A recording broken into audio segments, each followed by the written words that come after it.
નમસ્કાર, આપ જોઈ રહ્યા છો સ્પાર્ક ટુડેનું. નવસારી લોકલ ક્રાઇમ બ્રાન્ચે આંગણિયા પેઢીના કર્મચારી તરીકે ખોટી ઓળખ આપીને રાજ્યભરમાં જ્વેલર્સને છેતરતી એક ઠગ ટોળકીને પર્દાફાશ કર્યો છે. ચોક્કસ બાતમીના આધારે એલસીબીની ટીમે મહેસાણાથી આ ટોળકીના મુખ્ય સૂત્રધાર સહિત એક સાગરીતને ઝડપી પાડ્યો છે. નવસારીના એક જ્વેલર્સે આ ઠગ ટોળકીનો ભોગ બન્યા બાદ પોલીસ ફરિયાદ નોંધાઈ હતી. ફરિયાદમાં જણાવ્યું હતું કે સસ્તા ભાવે આંગણીયું એટલે કે નાણાં મોકલવાની સ્થાનિક પદ્ધતિ કરી આપવાની લાલચ આપીને આ ટોળકીએ જ્વેલર્સને છેતર્યા હતા. માત્ર ₹1250 બચાવવાની લાલચે જ્વેલર્સ માલિકે આ ટોળકીને 25 લાખ રૂપિયા આપી દીધા હતા અને પોતે છેતરાયા હતા.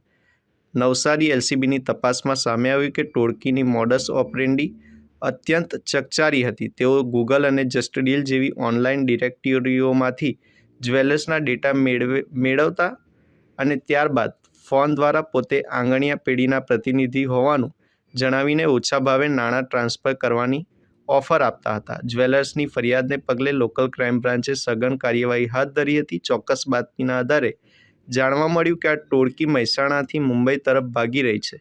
પોલીસે તાત્કાલિક એક્શન લઈ મુખ્ય સૂત્રધાર સહિત તેના એક સાગરીતને દબોચી લીધો હતો. નવસારી એલસીબીની આ કાર્યવાહીથી માત્ર નવસારી જ નહીં પરંતુ રાજ્યભરના અનેક જ્વેલર્સ સાથે થનારી સંભવિત ઠગાઈઓ અટકાવી દીધી છે. હાલ આ મામલે વધુ કાયદેસરની કાર્યવાહી હાથ ધરવામાં આવી છે. નવસારી ટાઉન પોલીસ વિસ્તારમાં ફરિયાદી શ્રી શોએબભાઈ તાર મોહમ્મદ ઝવેરી, ધંધો વેપાર, રહે નવસારી ટાટા બોયઝ સ્કૂલ પાસે, ઓનર એપાર્ટમેન્ટ ફ્લેટ નંબર 401માં એમણે નવસારી ટાઉન પોલીસ સ્ટેશનમાં આવીને ભારતીય ન્યાય સંહિતા 2023ની કલમ 318(4), 319(2), 3(5) અને 61(2) મુજબની એક ફરિયાદ આપેલી હતી, જેમાં આરોપી તરીકે એક રમેશ અંબા આંગડિયા નવસારીના કર્મચારી માણસ તરીકે ખોટી ઓળખ આપનાર અને જેનો એક મોબાઈલ નંબર હતો, અને બીજું આંગડિયું મુંબઈ ખાતે મોકલાવવાનું હતું તે ઇસ્માઇલભાઈ, અને જેની સાથે જેમણે વાત કરી હતી એમનો મોબાઈલ નંબર હતો, અને ત્રીજા આરોપી હતો સમીર નામનો માણસ અને એનો મોબાઈલ નંબર હતો. એ આરોપી વિરુદ્ધમાં આ ફરિયાદ આપેલી હતી. આ ગુનો ખરેખર 3/9/2025 થી 8/9/2025 દરમિયાન એમની જે ફરિયાદીની લિબર્ટી જ્વેલર્સ નામની દુકાન હતી એમાં બનેલો હતો, અને એની જાહેરાત તારીખ 27/8/2025ના રોજ એમણે પોલીસ સ્ટેશનમાં આપીને આ ફરિયાદ આપેલી હતી.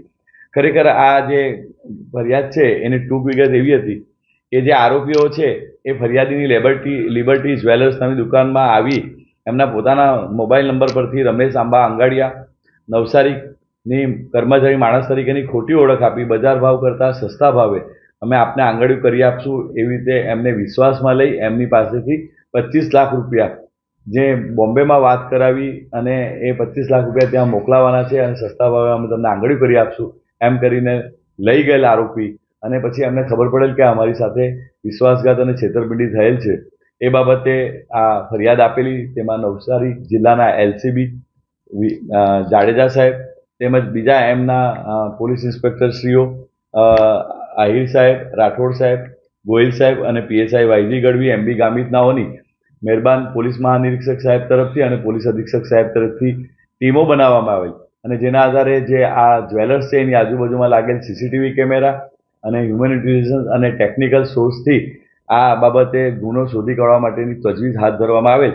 જે દરમિયાન આનો જે મુખ્ય આરોપી છે જે મહેસાણા નાગલપુરની આસપાસ રહેતો હોય એવો મુસ્તુફા ઉર્ફે મુન્નો આ ટોળકીનો મુખ્ય સદસ્ય એવી બાતમી મળેલ, જે અનુસંધાને આ પીએસઆઈ શ્રી ડીએમ રાઠોડ અને એમબી ગામિત, એએસઆઈ શ્રી સુનિલભાઈ, સંદીપભાઈ, પ્રશાંતકુમાર નાઓએ પોતાની ટીમ બનાવીને નવસારી જિલ્લા ખાતેથી નવસારી ગ્રીડના બ્રિજ નીચેથી આ જે આરોપીઓ છે એક મુસ્તુફાભાઈ હસનભાઈ ઘાંચી રહે આશાપુરા, થરાદ, બનાસકાંઠા, અને બીજા આરોપી છે ખુરદુસ ઉર્ફે કઈમ ઇનાયત ખાન રહે ડોંગરીપાડા, ફિલહાલ નાના સોપારા નાઓની ધરપકડ કરવામાં આવેલી છે, અને એમની પાસેથી રોકડા રૂપિયા 25 લાખ અને 2 મોબાઈલ જેની કિંમત 2000 રૂપિયા એમ ટોટલ મુદ્દામાલ આરોપી પાસેથી નવસારી ટાઉન પોલીસ સ્ટેશનમાં જે મુદ્દામાલ ફરિયાદીશ્રી પાસેથી ગયેલો છે 25 લાખ 2000 જેટલો ટોટલ કુલ્લે મુદ્દામાલ જેટલો વિશ્વાસઘાત અને છેતરપિંડીમાં ગયેલો તેવો કુલ મુદ્દામાલ રિકવર કરવામાં આવેલ છે.